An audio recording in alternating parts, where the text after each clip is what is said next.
puntual y quiero que después ustedes le den una vuelta. Quiero que ustedes lo mediten. Estamos trabajando con el tema de los punteros, ¿se acuerdan? Vimos los 3 videos, el video de la clase ya está por si acaso, fue subido casi inmediatamente de que terminamos la clase. También pueden ir a ver en mi canal todos los videos que pueden ver esta misma cosa repetida en la otra sección, porque de repente se me pasa alguna cosa de una para otra y a veces complemento alguna cosa en una de las dos secciones más que en la otra y viceversa. Entonces es bueno que los vean todos. Pero véanlo, si tienen menos vistas los videos que no los ve nadie. No sé, todos me preguntan, profe, ¿lo va a grabar? Sí, lo grabo, lo subo arriba y no lo ve nadie. Ese es el tema. Recuerden que uno lleva el control de la cantidad de veces que se ven los videos, las vistas que tiene. De hecho, el único video que más se ve es cómo instalar Python en Windows 10. Ese tiene más visitas que no solamente de acá, sino que de todas partes. Dicho eso, hoy día vamos a trabajar un poco el tema de las funciones. Vamos a repasar un poco eso. Recuerden que vimos puntero la clase pasada. Es fundamental que en los punteros ustedes lo mediten esto y lo maduren, ¿eh? Entiendan que estamos hablando cuando es un puntero. Si yo hago la pregunta ahora a alguno de ustedes, sin que ir a ver la materia, yo les dije, ¿qué es un puntero? ¿Qué es el concepto puntero que habla el lenguaje C? ¿Alguien me puede responder rápidamente, así, sin ir a ver el apunte, sin ver el video? ¿Señala la dirección de memoria? Ya, sí, sí. Primero que nada, tiene que ser, es una variable, está claro. ¿Puntero qué cosa es? Una variable. Pero la particularidad de esa variable es que su contenido solamente puede aceptar direcciones de memoria. Ese es el tema, ese es un puntero. ¿Qué es un puntero? Es una variable que en su interior tiene una dirección de memoria. Por eso se llama puntero, porque apunta a esa dirección de memoria. Entonces, ¿qué es un puntero? Es una variable que apunta a una determinada dirección de memoria. Punto. Si tenemos claro eso, sabemos que todo lo que significa cuando yo pongo INTA, que significa que estoy reservando un espacio en memoria para la variable A, ese espacio de memoria ocupa una dirección de memoria particular, entonces yo acceso a esa casilla a través del nombre de la variable o a través de su dirección. Para eso nosotros vimos dos operadores, ¿cierto? El operador de, el operador de dirección y el operador de indirección. ¿Se acuerdan? El ampersand y el asterisco. Con el ampersand nos queda claro que lo que rescato yo es la dirección de la variable que viene a continuación. Ampersand A me entrega la dirección de la variable llamada A. Ojo, dirección. Por lo tanto, ampersand A yo se lo puedo asignar a una variable de tipo puntero. Sí, porque puntero que contiene direcciones de memoria. Entonces ahí ya vemos el enlace. Vamos a seguir dándole vuelta al tema este. Después, si yo quiero ver el contenido de esa dirección de memoria, obviamente, entonces ahí está el operador de indirección. El operador de indirección es el asterisco. Si yo ponía asterisco y el nombre de la variable puntero, entonces lo que me decía, oye, con ese asterisco anda a ver el contenido de lo que tú estás apuntando. Y ahora, ese contenido tenía que ser del mismo tipo de lo que estaba siendo almacenado. Por eso yo declaraba punteros de tipo entero, puntero de tipo float o puntero de tipo real. ¿Y qué significaba esa cosa? Que en el fondo es la dirección de memoria que yo voy a meter en ese puntero. Entonces, en esa dirección de memoria debe haber un número o entero o float o doble, lo que ustedes quieran. Entonces, eso es el resumen rápidamente de lo que vimos en la clase pasada, que yo esperaba que ustedes lo manipularan un poco más nomás, le dieran unas vueltecitas más al respecto y pudiésemos entender el concepto que viene ahora. Yo les dejé un documento ahora para la clase de hoy, este que está aquí, funciones, puntero y paso parámetro, que es donde ya se junta todo lo que estamos viendo, todo lo que estamos trabajando en este tema. Eh, Ayer un alumno tiró, no sé si fueron ustedes cuando tiraron una talla, algún alumno que tuvo una buena, a ver, déjenme ver aquí,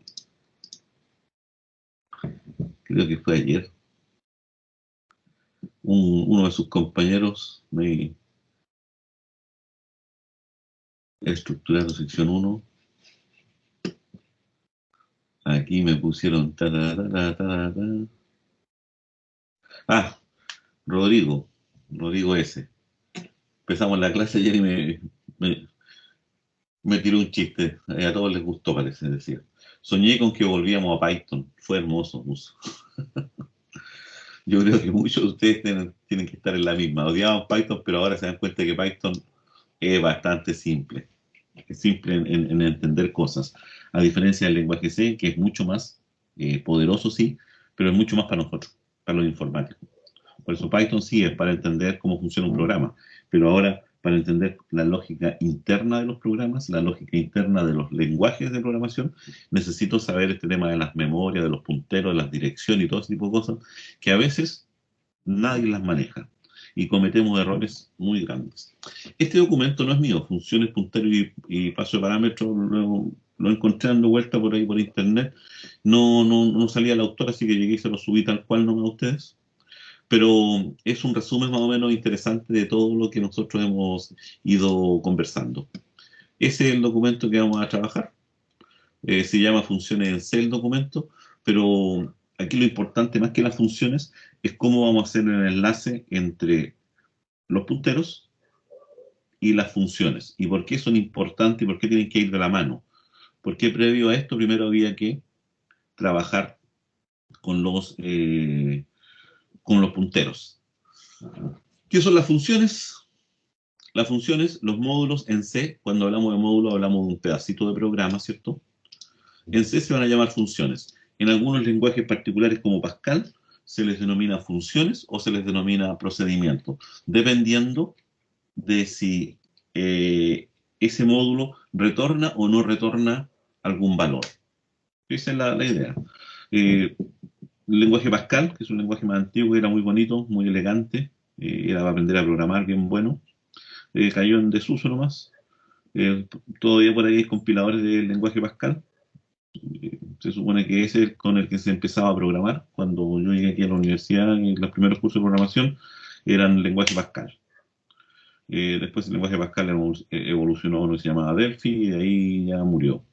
O sea, se usa ahora, si alguien quiere usarlo, lo puede usar. Búsquenlo, lenguaje Pascal se llama. Es un lenguaje bastante bueno. De hecho, en la biblioteca la mayoría de los libros iniciales de estructura de datos estaban hechos en el lenguaje Pascal. Ya. En ese lenguaje se hacía una diferencia en los módulos. Módulos que devolvían algo se llamaban funciones. Módulos que no devolvían nada se llamaban procedimientos o procedural. Function o procedural. Cuando ya se popularizó, entonces ya no se hizo esa discriminación, y lo mismo que ocurre en Python también ahora, existen solamente el concepto de funciones. Van a haber funciones que devuelven algo y funciones que no devuelven algo. Punto. Claro. Nosotros ya hemos estado utilizando funciones de la biblioteca estándar, de la stdio. Ya hemos usado funciones que existen. La gracia está en que yo debo crear las propias mías. De hecho, printf y scanf son funciones, y a las cuales ustedes le pasan parámetros, ustedes no se han dado cuenta. Y la función printf lo que devuelve no devuelve un valor, lo devuelve sino que hace una tarea, lo mismo que el scanf. El scanf no devuelve nada. No son funciones, son funciones desde el punto de vista de lo que ya hemos visto ya, de tipo void, que hacen algo, reciben parámetros y hacen algo. De hecho, el scanf no devuelve lo que yo he leído por teclado, ¿se han dado cuenta? Bueno, que scanf era scanf, paréntesis, porcentaje es D si era un entero, cierro paréntesis y después ponía ampersand la variable. Pero scanf como función no revuelve nada. Scanf lo que hace, y ahí vamos a entender el tema del ampersand. ¿Por qué se usaba el ampersand? Ya, vamos a comenzar viendo primero algunas funciones de la biblioteca matemática estándar, de la biblioteca matemática, y luego la detallaremos de la manera de definir funciones en C. Vamos a ver primero cómo jugar con alguna de las bibliotecas. Nosotros lo único que hemos hecho en C nomás es incorporar la stdio y jugar con el printf y el scanf. Pero nos vamos a dar cuenta que hay muchas funciones más. Y para eso, para nosotros, efectivamente, y para lo que viene a futuro, para los cálculos que vamos a necesitar realizar, vamos a tener que trabajar con la biblioteca matemática. En C, las funciones solo reciben parámetros por valor. Ese es un concepto que vamos a retomar en la primera parte de hoy día, en los primeros minutos. Cuando yo le paso un valor a una función, entonces eso se llama paso de parámetros por valor. El típico valor que siempre le hemos pasado nosotros. ¿Qué significa eso? Significa que yo le estoy pasando una copia del dato. No le estoy pasando el dato en sí. Le estoy pasando una copia del dato. Ese es un paso de parámetros por valor. Por lo tanto, eso tiene muchas implicancias, porque si ese valor yo lo modifico al interior de la función, recuerden que la función está activa mientras están en ejecución. Una vez que la función dejó de estar activa, apareció la palabrita return por ahí, todas las variables que estaban dentro de esa función desaparecen. Y entre esas, la modificación que yo le pudo haber hecho a la variable que yo pasé como valor. Vamos a ver eso también en la práctica. Vamos a probarlo. Eso es lo más importante. ¿Cuáles son las bibliotecas, las funciones matemáticas más importantes que nosotros tenemos que trabajar? Las funciones matemáticas más importantes, obviamente, son poder calcular la raíz cuadrada de x. Como esto es una función, lo más importante aquí es saber, recuerden que cuando nosotros definimos funciones, ¿se acuerdan? Aquí hacemos uso del tema matemático en todo caso. Cuando yo defino funciones, déjenme cargar esto primero. Estoy esperando que llegue un numerito mágico a la pantalla.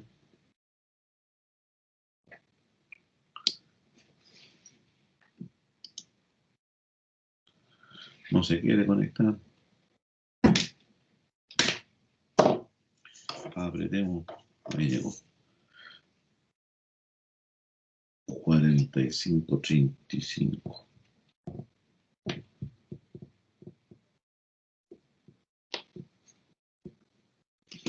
Ya, cuando recuerden lo siguiente nomás. Por eso es importante saber lo que estoy hablando yo ahora de los datos y tener. Y hacer la relación con lo que hemos visto siempre nosotros en matemáticas. Funciones en matemáticas. ¿Qué es lo primero que cuando ustedes les dicen, vamos a definir una función cuando dice el profesor de matemáticas? Sea la función f, ¿qué es lo que indican? Una función que va a ir de los reales a los reales, ¿cierto? Y después le dicen, y f de x va a ser igual, por ejemplo, a seno de x. Una cosa como el estilo. Eso es lo mismo que trabajamos nosotros en computación y tenemos que tener claro.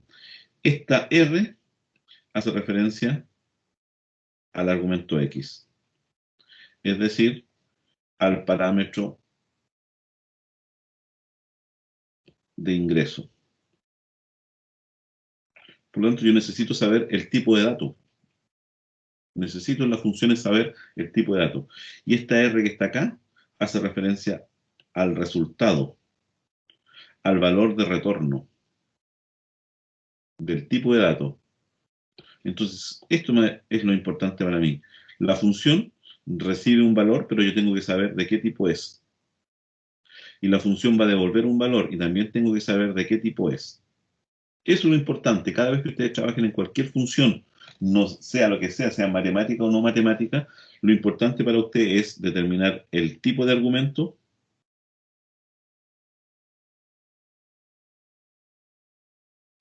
y el tipo de retorno, que son esta explicación que yo le acabo de dar, si la analizamos desde el punto de vista de matemática. Eso es matemática. Así que eso es lo que nosotros siempre vamos a estar tratando de entender en todo lo que sea informática y que tenga que ver con funciones. Por lo tanto, tengo ahora la función SQRT. Esa función va a recibir un valor y va a devolver un valor. Eso es lo que hacen las funciones matemáticas. Ese es el concepto. La función raíz cuadrada de x recibe generalmente un float y devuelve generalmente un float.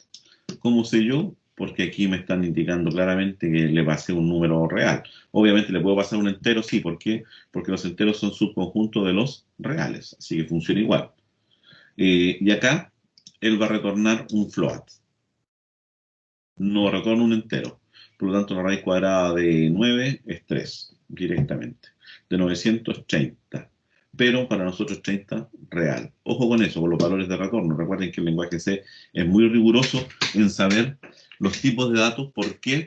Porque cada valor, cada tipo de dato ocupa un tamaño distinto en la memoria. Por eso es importante saber estas cosas. En Python ni nos preocupábamos de eso. Acá sí. Ya, la raíz cuadrada es la nunca bien ponderada square root. Por eso se llama SQRT. Nadie dice, ¿de dónde viene SQRT? No. Viene de square root, es decir, raíz cuadrada. ¿Cómo se trabaja eso? Yo le paso un parámetro y él me devuelve algo. Lo típico de las funciones. Nada más que explicar. Solamente tener cuidado que si yo le paso un valor negativo, me va a dar un error. Y el error me va a decir que es NaN, generalmente, N-A-N. Y NaN no es un error, o sea, lo que nosotros obviamente decimos que es un error, pero en realidad lo que él está retornando es NaN.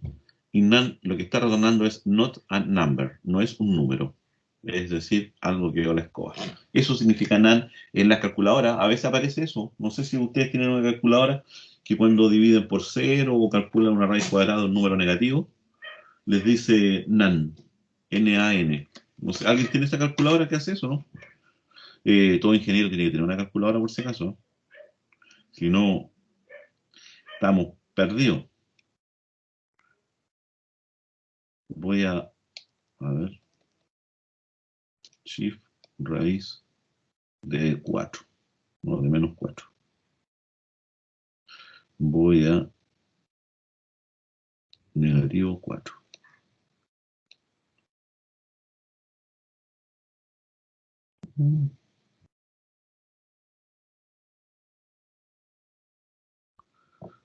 Ah, mi calculadora es extraordinaria. Mi calculadora me tiró el número imaginario. Extraordinario. No tenía idea que mi calculadora, nunca lo había hecho en realidad, porque nunca hago estas cosas. Oh, espectacular, ¿no? Espectacular la calculadora que tengo. Ni siquiera la había visto. Para los que sepan cuál es la calculadora que tengo, es esta. Esta es una calculadora científica de la marca HP. Ahí aparecen los números. Ahí estoy calculando yo la raíz cuadrada de menos 1. Me dice que es 1. Me dice que es 0,1. Están los números al revés, ¿eh? Por si acaso yo lo veo al revés. No sé si ustedes lo ven derecho. Pero esta es una calculadora de ingeniero, no de juguete. La pueden ustedes tener. Es la HP 39GS. Es súper barata comparado con otras calculadoras. Comparado con otras HP. El HP.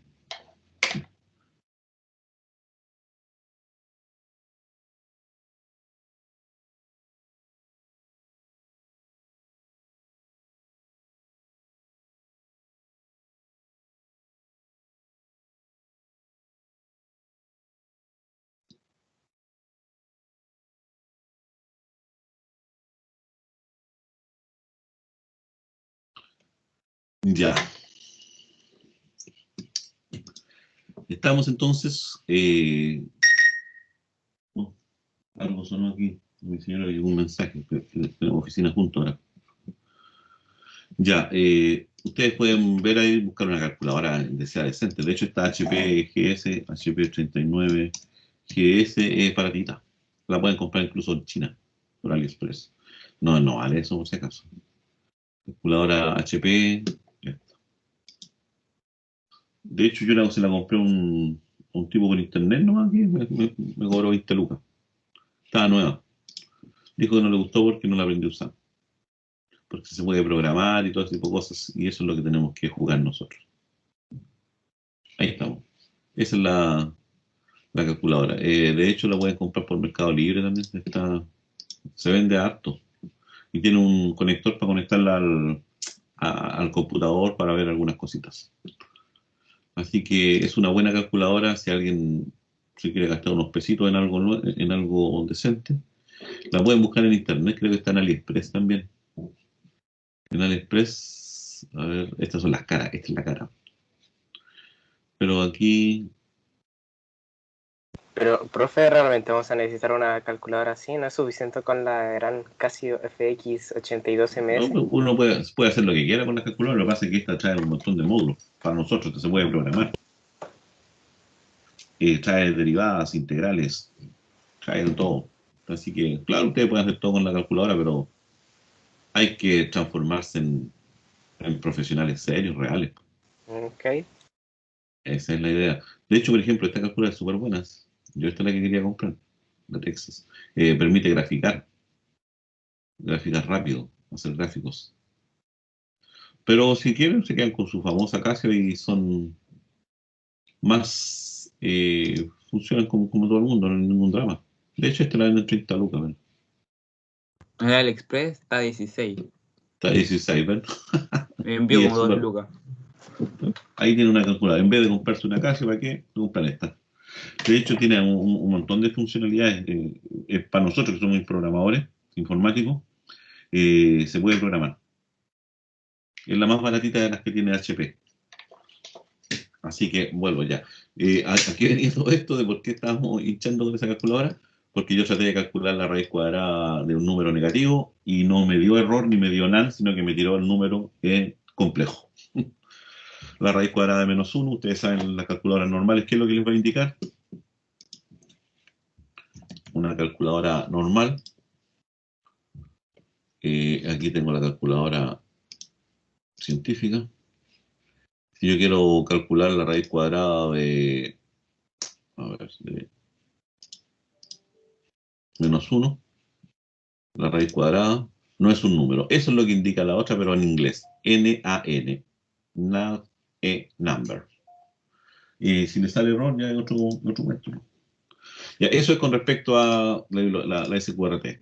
La función EXP es la función exponencial, pero con base E, no cualquier exponencial. Es E elevado a algo. ¿Eso por qué E?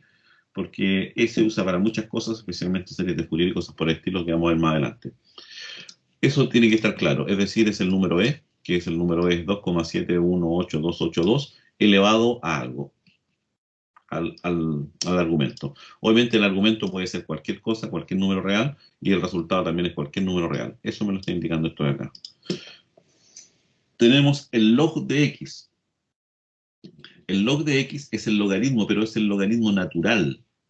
No es el logaritmo en base 10. ¿Qué significa eso? Que es el logaritmo natural. Es el logaritmo cuya base es el número E otra vez. Por lo tanto, el logaritmo de 2.71820 es 1. ¿Por qué? Porque el logaritmo, ¿qué es lo que hago? ¿Qué es lo que estoy preguntando cuando digo el logaritmo aquí en base, el logaritmo 1 de 1? Estoy preguntando a cuánto debo elevar la base para que me dé 1. Esa es la pregunta que hago. Y por lo tanto, ¿a cuánto tengo que elevar 2,718282 para que me dé 2,718282? Tengo que elevarlo a 1. Esa es la idea, ese es el concepto. Tener claro que el log no me entrega el logaritmo en base 10, sino que me entrega el logaritmo en base E. Eso, si en algunos cálculos necesitan calcular el logaritmo, tienen que tenerlo claro. Ahora, si ustedes quieren calcular el logaritmo en base 10, entonces tienen que usar la función log 10. Esta sí me entrega el logaritmo en base 10. ¿Estamos de acuerdo? Eso es fundamental. El logaritmo en base 10 de 100, ¿cuánto es? ¿A cuánto debo elevar 10 para que me dé 100? A 2. Esa es la idea. ¿Qué otra cosa más tenemos que tener clarito con estas situaciones? Ahora, obviamente, si me piden el logaritmo, nosotros trabajamos con logaritmo en base 2, ¿eh? Por si acaso. Nuestro logaritmo en informática, como todo en el mundo, el logaritmo es el logaritmo en base 2. Ese es el logaritmo que a mí me interesa saber, en base 2. Y el lenguaje C nos entrega solamente logaritmo en base E y logaritmo en base 10. Y si necesito calcular un logaritmo en base 2, tengo que hacer uso de la típica valor, ¿no es cierto? El logaritmo en base 2 de X es igual al logaritmo en base 10 de X partido al logaritmo en base 10 de la base. O sea, es un cambio de... Es la típica fórmula matemática que tenemos para eso y que la enseñaron en el colegio hace mucho tiempo atrás y que me da la impresión de que la usan ustedes en álgebra, en cálculo, realmente. Ya, ¿qué otras funciones más tenemos? La función valor absoluto, está claro, se llama FABS, no ABS solo, FABS. Es el valor absoluto. Si el x es mayor que 0, me devuelve la x. Si el x es igual a 0, devuelve un 0. Y si el x es negativo, devuelve el menos x, es decir, el mismo número pero en positivo. Eso es lo que me está indicando. Tenemos la función techo y la función piso, que son redondear al entero menor o al entero mayor. Esos son redondeos. No lo he usado yo mucho porque nosotros generalmente en informática no redondeamos. Y la otra función importante es la POU. POU x, y es una función que recibe ahora dos parámetros, no uno solo como todas las anteriores. Esto es x elevado a y. Por lo tanto, le tengo que pasar dos valores. X, el primero es la base y el segundo es el exponente. Y él me entrega el resultado. Tanto la base como el exponente pueden ser números reales. Ojo con eso. Tanto la base como el exponente pueden ser números reales. Por lo tanto, el POU, por ejemplo, de 2,7, es decir, 2 elevado a 7, que es 128. Con esto me está indicando que lo que retorna es un real. ¿Por qué? Porque le pone el punto 0. 9 elevado a 0,5. Ojo, 9 es entero, 0,5 es real. Estoy elevando a 0,5. Esto es lo mismo que tener 9 elevado a un medio, que es lo mismo que tener la raíz cuadrada de 9. Por lo tanto, eso es 3. Recuerden que las raíces, las potencias y los logaritmos son todas parte de la misma familia. Comparten casi las mismas propiedades, sabiendo interpretar qué es lo que estoy pidiendo en cada una de ellas. Esa es la idea. Ya una vez que tengo claro todas estas funciones que hay acá, que de hecho hay muchas más, también está esto nunca lo he usado, residuo de XY como un número de puntos flotantes, no sé, no lo he usado, no sé ni cuándo lo necesitaría usar. Lo que sí hemos usado harto y que vamos a necesitar usar siempre son las funciones trigonométricas, seno, coseno y tangente. Pero aquí hay que tener cuidado, porque las funciones reciben un argumento. Nosotros generalmente estamos acostumbrados a trabajar en grados, ¿cierto? Estamos acostumbrados a trabajar en grados, es decir, el seno de 45 grados, el coseno de, no sé, de 60 grados, de 90 grados, de 180 grados. Pero, ojo con eso, el X no está expresado en grados, está expresado en radianes, no en grados. Ahora, su calculadora, generalmente, en toda Europa y todo Estados Unidos, generalmente todos estos cálculos de funciones trigonométricas son expresados, el argumento está en radianes. Las calculadoras cuando llegan a Chile son pasadas por un proceso en donde lo importante ahí es definir y dejarla configurada para que la calculadora, si ustedes ponen al tiro, no sé, pues es el seno de 45, inmediatamente se los dé como con el valor en grados, es decir, acepte como argumento el grado. Pero teóricamente todo lo que debería siempre trabajarse es en radianes.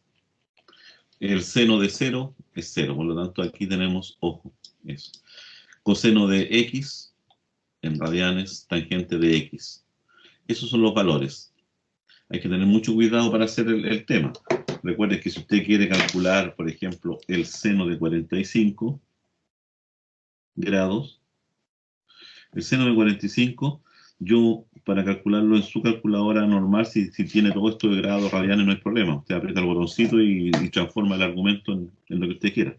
Pero ¿qué pasa acá? Acá usted tiene que hacer la transformación. Si usted quiere calcular el seno de 45, pero 45 grados, pero que me lo entregue el programa, debo transformar esos 45 grados a radianes.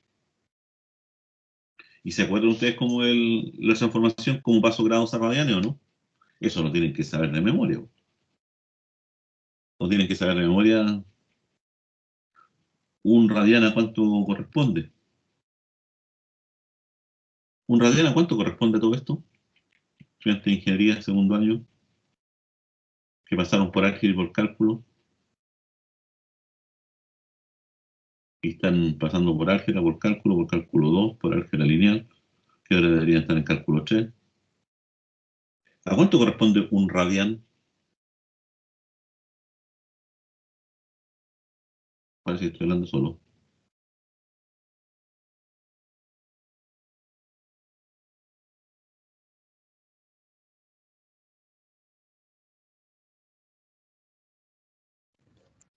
Creo que era 180, si no me equivoco. O era por la Exacto. transformación. 2 pi radian, una cosa así.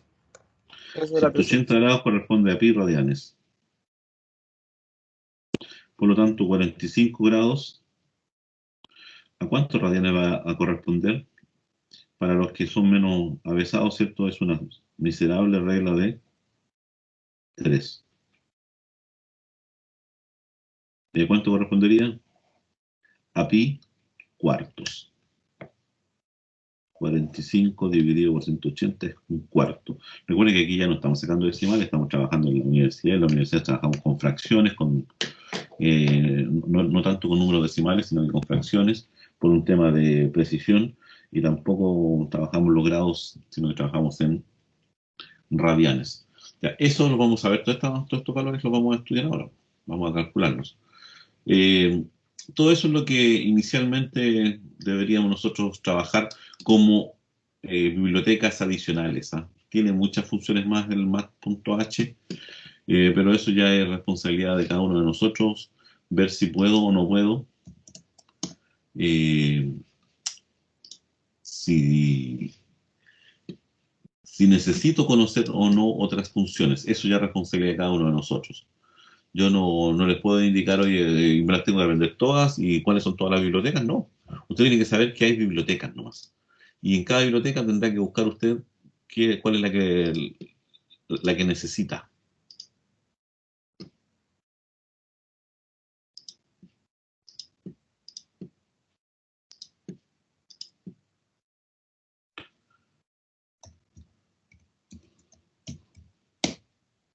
Ya.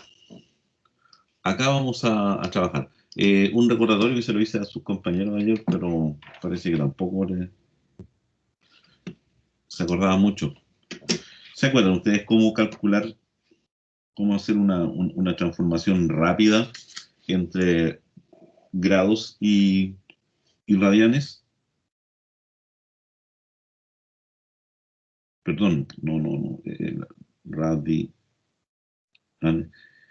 Grado radianes, más que transformación, el valor. ¿Cómo calcular, por ejemplo, yo quiero calcular el seno de 0, de 30 grados, de 45 grados, de 60 grados, de 90 grados. Quiero saber cuánto vale el seno de 0, el seno de 30 grados, de 45. Generalmente hay que saberse estos valores. Recuerden que estos valores canónicos, si ahí tenemos la circunferencia, ese es 180, ahí tenemos 90, ahí tenemos 45, ahí tenemos 60 y ahí tenemos los 30 más o menos, que son los valores convencionales que siempre trabajamos. Y necesitaría conocer el coseno de cada uno de ellos. ¿Se acuerdan cómo construir esta tabla o no? Esta hay que sabérsela de memoria porque son los valores que siempre nos van a pedir a nosotros. ¿Se acuerdan cómo construir esta tabla o no?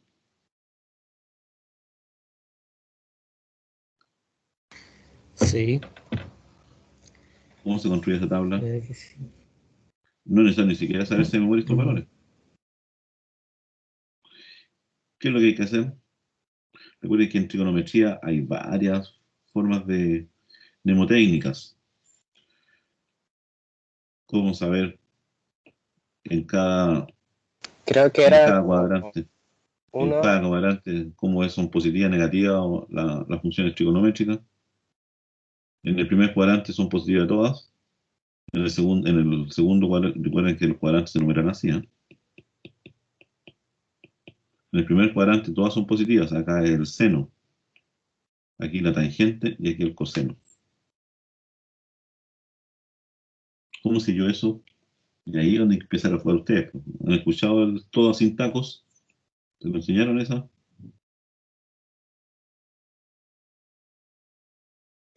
Todas sin tacos. Todas positivas. Seno positivo. Tangente positiva. Coseno positivo. Hay puras reglas mnemotécnicas. La regla del burro para saber si crece o no crece. Y además acá, ¿cómo construyo esta tabla? Esta tabla se construye de una manera súper elegante y súper fácil. Ustedes ponen los numeritos acá nomás 0, 1, 2, 3, 4. Y aquí ponen 4, 3, 2, 1, 0. Después le sacan la raíz cuadrada a esta cosa. Obviamente la raíz cuadrada de 0 es 0, la raíz cuadrada de 1 es 1, la raíz cuadrada de 2 es raíz cuadrada de 2, la raíz cuadrada de 3 es raíz cuadrada de 3, y en cambio la raíz cuadrada de 4 es 2. Por lo tanto, acá nuevamente tenemos 2. Aquí tenemos la raíz de 3, ahí tenemos la raíz de 2, ahí tenemos 1 y 0. Y para finalizar esto, dividimos todo por 2. 0 dividido por 2, 0. 1 dividido por 2, 1 medio. Raíz de 2 medios, raíz de 3 medios. 2 dividido por 2, ¿cuánto me da? 1. Por lo tanto, este sigue siendo 1. Este es raíz de 2, raíz de 2, raíz de 2. Y ahí tenemos la tabla llena, sin necesidad de aprendérmelo. Entonces, ¿cuánto vale la raíz, el seno de 45? Raíz de 2 medios. Raíz de 2 medios. ¿Y cuánto es raíz de 2 medios? ¿Cuánto es raíz de 2 medios? Vamos a calcular acá. Raíz de 2 dividido por 2. 70. Raíz de 2 medios 0,70, 71, 0,6 y ahí un montón de números. ¿Cierto? Por lo tanto, seno de 45 grados, ¿cuánto es? 0,70710,6, que sería equivalente a decir seno de pi cuartos. 0,77106. Ese es el truco. ¿Por qué hago esto? Porque cuando calculemos nos vamos a dar cuenta que a lo mejor no nos va a dar el mundo. Ya, nos vamos acá ahora. Vamos a programar ahora. Vamos a entrar al Get Include. Vamos a poner la stdio.h porque siempre vamos a tener que imprimir. Vamos a poner Get Include. La math.h. Vamos a int main y el return 0. Y aquí vamos a empezar a calcular cosas nomás para probar. Por ejemplo, la librería math.h, y alguien quisiera calcular cuánto vale el seno de 45, lo que estamos calculando nosotros. X igual 45. Entonces, vamos a poner la función seno, o sea, el valor de seno va a ser igual al sin, que así se habla en la función, de x. Ojo con ese. Y aquí voy a poner print f, valor del seno. Porcentajes f, backslash n, y aquí vamos a poner seno. Y vamos a ejecutar esto. Tengo que declarar obviamente seno. Y seno es de tipo float. Se me olvidó declarar las dos en todo caso. Y esto también la vamos a declarar de tipo float. Para podérsela pasar a dar lo mismo si era en grado o no. Y me dice eso. Me dice que el seno de 45 grados, eso es lo que estoy poniendo acá, 45 grados es 0,8. Y yo acabo de decirle a ustedes que efectivamente el seno de 45 grados no es 0,8. El seno de 45 es 0,7. Eso lo acabamos de calcular, raíz de 2 medios. ¿Por qué? Porque yo no estoy calculando 45, estoy calculando 45 radianes. Es decir, de altas vueltas. 45 radianes, no un radian, 2 radianes, 45 radianes. Por lo tanto, eso está malo. ¿Qué debía yo escribir? Transformar, hacer la transformada. Pero la transformada necesariamente yo debería definir el número pi. Ahí también se puede buscar por ahí en alguna de las bibliotecas que está ya construido el número pi. Pero yo podría buscar el número pi. Y trabajamos con el número pi y vemos alguna cosa interesante el número pi. Bueno, el número pi tiene muchas cosas interesantes para nosotros los informáticos, donde empezamos a revisar la relación de lo que es el número pi. En realidad el número pi es cuántas veces cae, ¿cierto?, el radio de la circunferencia. Ese es el número, el diámetro de la circunferencia, ese es el número pi. Ese es el concepto de pi. Hay hartas formas de calcularlo. De hecho, ya se calculaban numeritos ya de pi, aproximaciones. Hay un grupo de gente informática que está trabajando todos los días en el número pi. También existen fanáticos del día del número pi. ¿Ustedes saben cuál es el día del número pi? ¿Cuándo creen ustedes que es el día del número pi? El 14 de marzo, creo. Sí. 14 de marzo, pues, 14 de marzo. De hecho, hay camisetas del número pi. El Día Internacional del número pi. El número pi es espectacular. Así que ahí ustedes se pueden entretener. Ya, esto es para aprender. Ahora, ¿por qué yo hago esto? Porque nosotros deberíamos tratar de aproximar el número pi de la forma que yo quiera. Hay varias formas de calcular el número pi. Y todos estos cálculos se hacían inicialmente en forma manual. Los chinos, los hindúes, los indios en realidad, porque hindú es la religión, indio es el habitante. Todo el mundo islámico en Europa, ojo, y después viene la época moderna precomputacional. Antes de nosotros se calculaba el número pi y se empezaba a aproximar a través de estas series, que son las típicas que uno siempre les pone a los estudiantes de primer año, dígame el valor del número pi y de dónde vienen. De hecho, esta serie aproxima pi sexto, no pi. Por lo tanto, habría que multiplicar el resultado por 6 para tener el número pi aproximado. Esta es la fórmula de Wallis que aproxima pi medios. Hay varias fórmulas, hartas. Y aquí hay un resumen de las primeras veces, cuántos numeritos tenían. Y hasta ahí, hasta 1424, el número pi era 2 pi era este que está acá, pi era este acá. Es decir, teníamos cuántos decimales. Y en la época moderna computacional, que partió en el año 49, aquí solamente no me aparece la cantidad de cifras decimales que empecé. El año 50 o 49 ya le habíamos calculado 2000 decimales. Como es un número irracional que no tiene fin, no puedo encontrar, entonces empiezan a buscarle la cantidad de números. Y aquí los computadores, pues ahí entramos nosotros a procesar, de hecho, el famoso CREI. Y empezamos a ver en qué van. Y en el 2020, el año pasado, se le encontraron esa cantidad de dígitos decimales. 50.000 millones de dígitos decimales. Eso es lo que tiene el número pi. Y sigue la gente trabajando y trabajando, buscándole más decimales. Yo voy a tomar acá como ejemplo más un número pi, ahí donde hay un valor para el ejemplo que me... Aquí toda esta fórmula de cálculo del número pi. Ya, ustedes eligen después cuál es la que quieren, pero yo voy a tomar una 3,14, una más 3,14159 ya. Vamos a suponer que ese es el número pi, lo podemos mencionar y por lo tanto, ¿qué es lo que me construyo? Me construí una constante simbólica. ¿Para qué me construyo una constante simbólica? Bueno, no tengo que estar escribiendo este número a cada rato y si le descubro más números decimales se los pego acá nomás. Y entonces ahora, ¿qué es lo que tenemos que hacer? Float radian.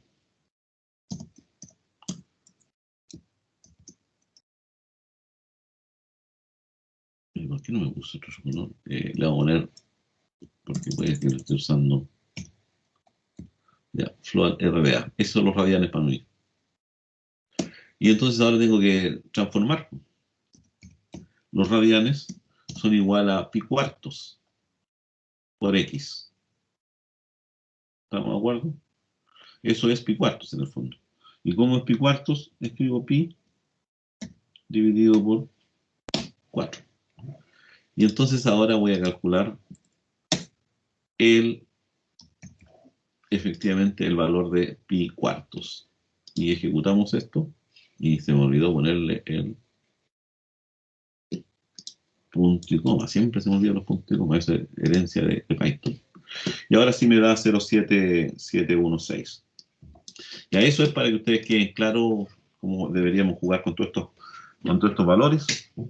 Tener claro el concepto del argumento, qué tipo de dato es y qué cosa devuelve para no encontrarnos con sorpresas y empezar a hacer cálculos que el programa va a funcionar, pero el cálculo está mal.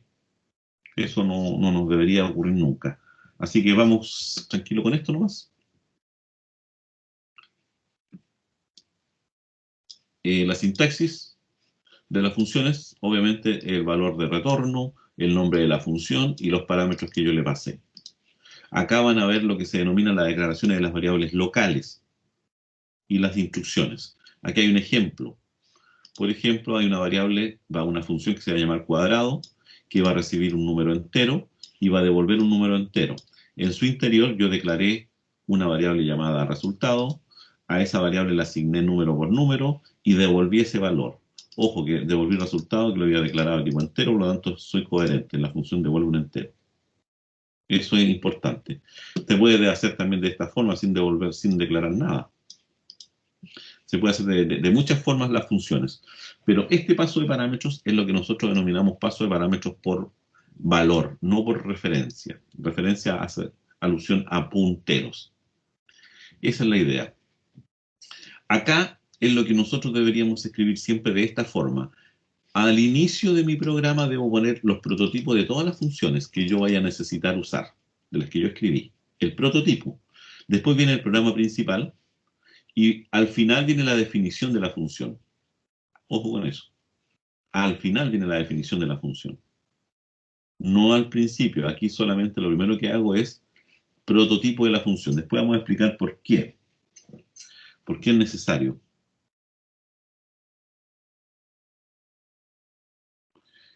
Bueno, están llegando puros correos a esta altura. Ya. Esto se llama paso de parámetros por valor.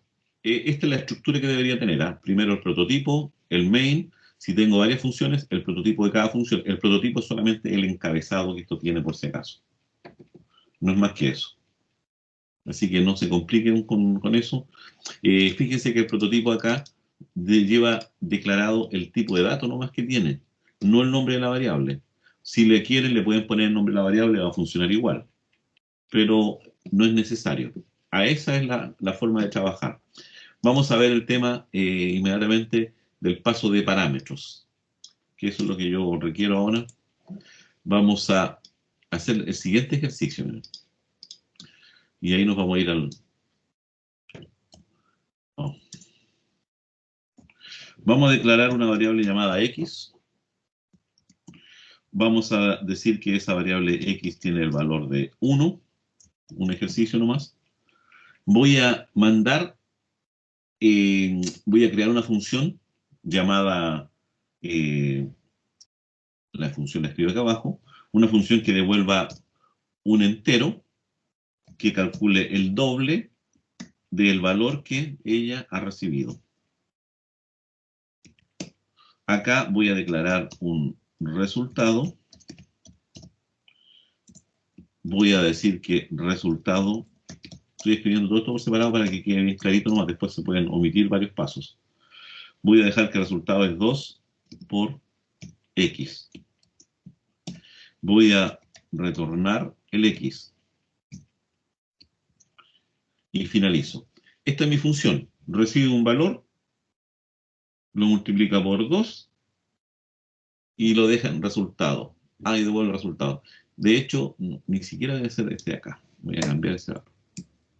Voy a hacerlo más enredado todavía. Ya. Esta es mi función.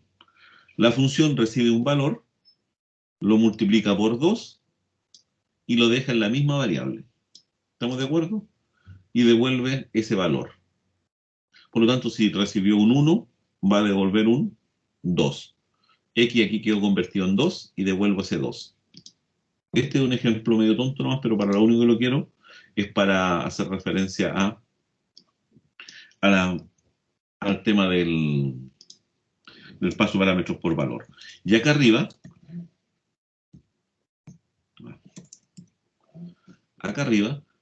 generalmente yo pesco esto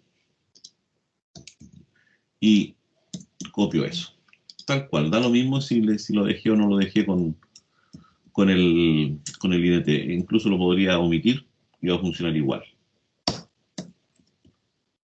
Declaro lo que se denomina acá el prototipo que indica que recibe un entero y devuelve un entero. Todavía ni siquiera le he puesto los nombres, pero es el prototipo.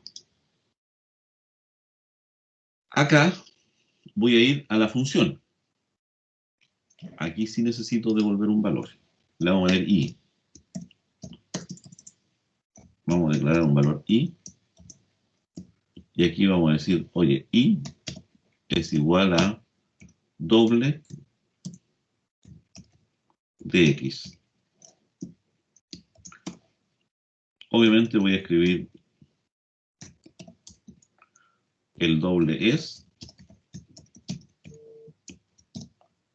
y porcentaje F, backslash n, y ahora I. Obviamente ese programa que va a mostrar en pantalla, el doble. Y el doble lo hace de esa forma. Vamos a ver si funciona. Ejecutamos esto. Y me faltó, siempre me falta el punto y coma, recuerden. El doble es 2. ¿Qué es lo que está haciendo el programa? El equivale 1. Le pasé el 1 a la función doble. Queda momentáneamente detenido todo acá. Me voy al programa principal, o sea, a la función. Multiplico, recibo acá el 1, perdón. 2 por 1, 2. Y dejé la variable x en 2. Y voy a devolver ese valor, el 2. ¿A quién se lo devuelvo? A, y se lo entrego a la variable y. Ahora escribo el valor y me dice que está 2. ¿Está correcto todo? Hasta ahora, ni un drama, ¿cierto? Ni un problema. Pero aquí lo que debo hacer referencia yo es que a todas estas variables que están aquí, a estas dos, se denominan variables locales al main. Esta variable que está acá, tanto esa como cualquier otra que yo declare a partir de acá, se denominan variables locales a la función. Y por desgracia, al ser variables locales, están ocupando espacios de direcciones distintos, aunque se llamen igual. Ojo, eso es complicado. ¿Qué significa eso? Significa, desde el punto de vista que lo que ya hemos venido trabajando, desde el punto de vista que si yo tengo un programa acá, y ese programa declara una variable, esa variable pertenece a este entorno, es local a ella, es decir, esta variable x existe acá dentro. ¿Estamos de acuerdo en eso? Obviamente, al decir intx, en la memoria por ahí, en alguna zona de la memoria, en alguna dirección, va a quedar almacenado el x, inicialmente con 1. Pero yo tengo también que por otro lado he declarado una función llamada doble. Este sería el main.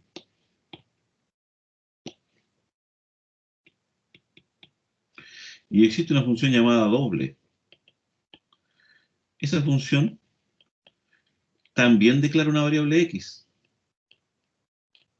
También declara una variable x, porque esa es una declaración que está dentro de la función. Pero al declarar esta variable x, ojo, es local a esta zona. Por lo tanto, él en la otra parte de la memoria también va a tener una variable x, pero que tiene una distinta dirección. Esta está haciendo referencia a esa dirección, este está haciendo referencia a esta dirección. ¿Por qué no se traslapan? ¿Por qué no se enredan?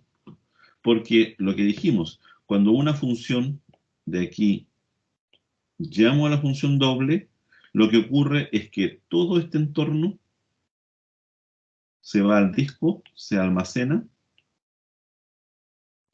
y se carga esto en memoria. Por lo tanto, en rigor, no están las dos variables x siempre cargadas al mismo tiempo, sino que una de ellas está cargada. ¿Y cuál está cargada? La que esté viva. Si está vivo esto, entonces estamos haciendo referencia a esta x. Cuando finaliza mi programa, entonces vuelvo el control a mi programa principal. Esto significa que todo lo que está aquí se perdió. Esto se pierde, se borra. Por lo tanto, esta dirección de memoria también ya se libera. Y vuelvo al programa de acá. Y vuelvo a esta zona. Y en esta zona, el X hace referencia a esta dirección, no a la anterior. Ese es el tema clave para entender el espacio de parámetros por valor y por referencia. Ahí lo estamos pasando por valor. Si quieren probar que efectivamente eso es así, entonces yo debería hacer lo siguiente. Escribir un printf y decir X antes de, en el main, X en el main antes de la llamada a la función. Y en ese momento quiero que me escriba el valor que tenía X. para ir viendo y ir haciendo la ruta. Voy a ejecutar esto y me dice X en el main antes de la llamada a la función valía 1. El doble C, que el I no tiene nada que ver, ¿eh? El doble de... Vamos a poner para que quede claro. Y es el doble. Y es el doble, punto. Para que quede claro que es la variable I. Ya. La variable X dice antes del main, en la llamada de la función, vale 1. ¿Estamos de acuerdo? Vale 1. Ahora me voy a la función doble. Por lo tanto, al irme a la función doble voy a entrar acá. Ahí recibo el valor. Aquí voy a poner cuánto recibió. Printf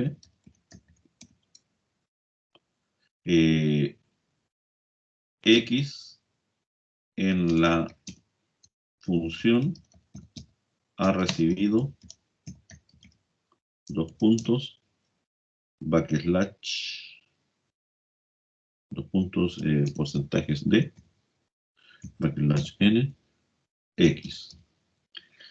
Ya, si eso lo ejecuto ahora, voy haciendo un recorrido de por dónde va pasando la x. X en el main, antes de la llamada vale 1. X en la función recibió 1. ¿Estamos de acuerdo? Después lo modifiqué. Ahora, printf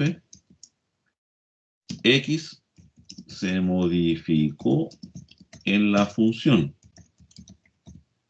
y quedó con el valor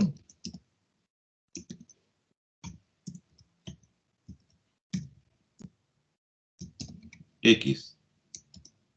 Con ese valor, que es el mismo valor que retornó, por si acaso. Entonces ahora lo ejecuto y me dice X en el main antes de la llamada vale 1, en la función ha recibido 1, se modificó en la función y quedó en 2, y es el doble, ¿estamos de acuerdo? Ya.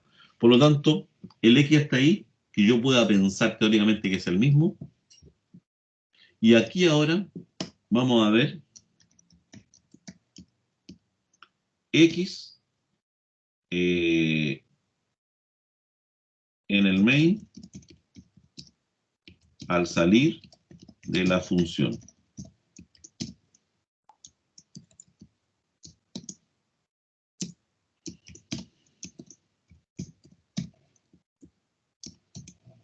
X en el main al salir de la función. Y obviamente el otro ejercicio está claro. Esto lo vamos a dejar más abajo nomás para que no nos moleste. Y ahí tengo, miren. Fíjense lo que va pasando con el X. X en el main antes de la llamada vale 1. Perfecto, hace referencia a este. Vale 1, lo escribí, vale 1. Me voy a la función, le paso a la función el X, este de acá. Pero este ya es otro X, aunque se llame igual. X en la función ha recibido 1, es decir, aquí recibí 1. Eso es lo que me está indicando esto. Después modifiqué ese valor, ¿cierto? Por 2, lo multipliqué por 2 y lo dejé en la misma función.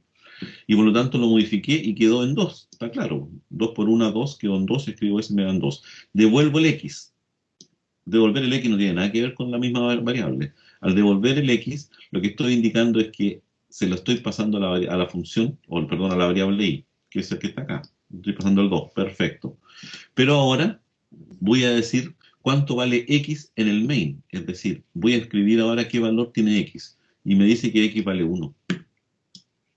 Es decir, la modificación que yo hice acá adentro, al finalizar, se acabó. ¿Y por qué se acabó? Por lo que yo le acabo de explicar a ustedes en esta cosa.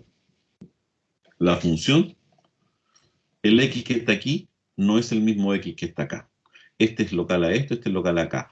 Aquí se declaró, por lo tanto se le dio una dirección de memoria. Acá se declaró, se le dio otra dirección de memoria. Aunque se llamen iguales, no están haciendo referencia al mismo valor porque están en direcciones de memoria distintas. Eso es lo que tenemos que tener clarito en el lenguaje C. A eso es lo que nosotros denominamos paso de parámetros por valor. Es decir, le estoy pasando una copia, pero no le estoy pasando el original.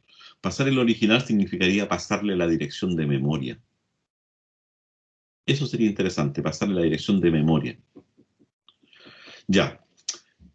Aquí hablan todo este tipo de cosas, que dicen algunas cosas que no se deben hacer porque igual la aguanta el lenguaje, pero no son ANSI C, por lo tanto no lo hagan ustedes.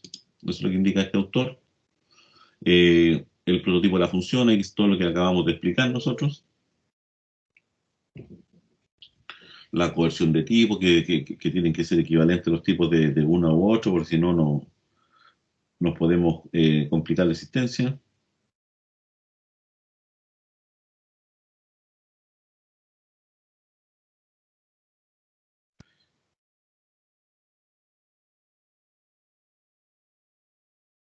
Un segundito.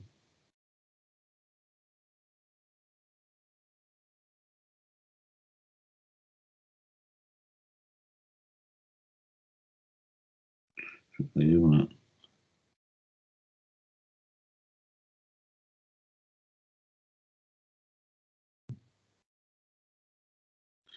Ya. Y ahí podemos jugar ya. El retorno lo vimos ya. El retorno de la función. Recuerden que lo que dije yo, la función retorna un solo valor. Pero ¿qué ocurre si yo quiero devolver más de un valor? ¿O qué ocurre si yo quiero hacer una cosa distinta? Eso es para terminar la clase de día. En el fondo, más que el retorno que devuelve, eso ya lo hemos visto, el pasaje de parámetros. El lenguaje C solo posee pasaje de parámetros por copia o por valor, lo que acabamos de ejemplificar y de explicar. Por lo tanto, no es posible cambiar el valor de un parámetro desde una función. Ojo, ¿cómo hacer entonces para permitir que una función devuelva algo a través de su lista de parámetros? Es decir, yo quiero ahora que la función, en teoría, no me devuelva esto está aquí, sino que me lo devuelva en el parámetro. El valor que yo le pasé, quiero que me lo cambie. Ojo con eso, eso es interesante. Eso es interesante, porque eso nos abre las puertas a todo lo anterior y para eso necesitamos conocer el tema de los punteros. Por eso necesitamos saber primero punteros, que es la vuelta que yo me he dado todo el rato con las direcciones de memoria, para poder entender el paso de parámetros por referencia. Aquí explican todo el tema de los punteros, que nosotros ya lo explicamos, y nos vamos al final, paso de parámetros por referencia. Y eso es. Los parámetros de las funciones siempre se pasan por valor. Para simular el pasaje de parámetros por referencia se utiliza la dirección de la variable, ojo, decir que lo que se envía es su puntero a su valor. El puntero es un parámetro solo de entrada que permite modificar el valor de la variable en la que apunta, y hay un montón de cosas. Y ahora yo les voy a explicar en la vida práctica cómo debemos cambiar esto. Miren, primero, al hacer el primer cambio aquí, queda claro entonces que el X que yo pasé no es el mismo X que está en la función. Eso está claro. Pero yo a veces necesitaría pasar la dirección de él. ¿Qué pasa si paso la dirección de él y no paso una copia? ¿Cómo paso la dirección? La dirección la paso, como ya sabemos, ampersand X. Ahora la función doble va a recibir la dirección de memoria. Dicho de otra manera, si nos vamos acá, ya no va a recibir una copia, sino que lo que va a recibir, no, una copia, lo que va a recibir es esto, directamente la dirección de memoria, que esa es coherente y común con todas las funciones. Todas las funciones hacen referencia a las mismas direcciones. Por lo tanto, esta sería la dirección de memoria. Pero eso significa que tengo que cambiar acá, porque el INT debería ser ahora una variable que el X debería ser una variable que contenga direcciones de memoria. Pero la declaro acá, en la función. La función me va a contener una dirección de memoria. Por lo tanto, ahora, X ya no es una variable entera. X es un puntero a un entero. Por lo tanto, yo necesito mostrar su contenido. El contenido lo hacíamos con el operador de indirección. Ahora, voy a cambiar su contenido. 2 veces X, es decir, voy a multiplicar 2 por el contenido de la dirección de memoria que está apuntado por X. Y ese valor déjelo en la dirección de memoria que está apuntada por X. Y ahora voy a decir, X se modificó en la función, y voy a escribir el contenido. Y ahora, acá afuera, escribo el X. Aquí escribo el X, porque aquí es la función, el valor. Aquí lo que estoy escribiendo es este contenido. Adentro de la función voy a escribir el contenido de la dirección que estoy apuntando yo. Por eso necesito cambiar los valores de indirección. Entonces ahora esto yo lo ejecuto. Y recuerden, aquí decía 1, 1, 2, 1. 1 en la función, recibió 1, modifiqué, y después cuando salí, esta modificación no se había hecho. Fíjense que ahora al ejecutar esto, que me reclamó return X. Nada que ver, pues aquí es return asterisco X. Ya. Ahora, fíjense, al inicio vale 1, recibí un 1 en la función, lo modifiqué por 2, finalizó la función, volví al main, y al volver al main todavía sigue siendo 2. Y sigue siendo el doble, ¿no? El mismo valor. ¿Por qué ocurrió eso? Porque ahora lo que yo pasé es un puntero, le pasé esta dirección a esta función. Y esta función entonces lo que hace es toma esa dirección de memoria y vuelve a hacer los cambios directamente acá. Cuando finaliza la función, se muere la variable tipo puntero, pero la variable tipo puntero ya modificó la dirección de memoria. Por lo tanto, al volver a mi programa principal, el contenido ya está modificado y es el mismo que está siendo apuntado por X. Ese es el tema central del paso de parámetros por referencia. En este ejercicio quedó demostrado claramente eso. ¿Para qué se usa? Para muchas cosas. En el caso anterior que me dicen, ¿puedo devolver yo o puedo no encontrarle el doble? O sea, no devolver el doble, sino que efectivamente me quede en X. Sí. Si yo quiero hacer este cálculo ahora, voy a cambiar y le voy a cambiar el nombre distinto para no perder este. Voy a hacer el siguiente cambio ahora. Voy a barrarme el I. Ya tengo claro qué pasa eso. Aquí tengo claro, voy a llamar a la función nomás. Le llamé a la función, pero esa función no debería devolver nada, por lo tanto debería ser de tipo void. Y esta ya no existe. ¿Por qué? Porque el doble, ¿quién lo tiene ahora? El mismo X. Ya no necesito calcular eso. Y por lo tanto este ya no necesita devolver nada. Sino que cuando finalice la función ya está cambiada la dirección de memoria. Entonces ahora ejecuto esto y tengo los mismos conceptos. Antes, 1, 1, 2, 2. Dos programas que hacen lo mismo, dos cosas de tratar de entender las direcciones de memoria. Eso es lo que yo quería mostrarles hoy día. Que ustedes entiendan este concepto. Y este es el concepto clave para todo lo que viene. El paso de parámetros por valor y por referencia. ¿Tienen dudas?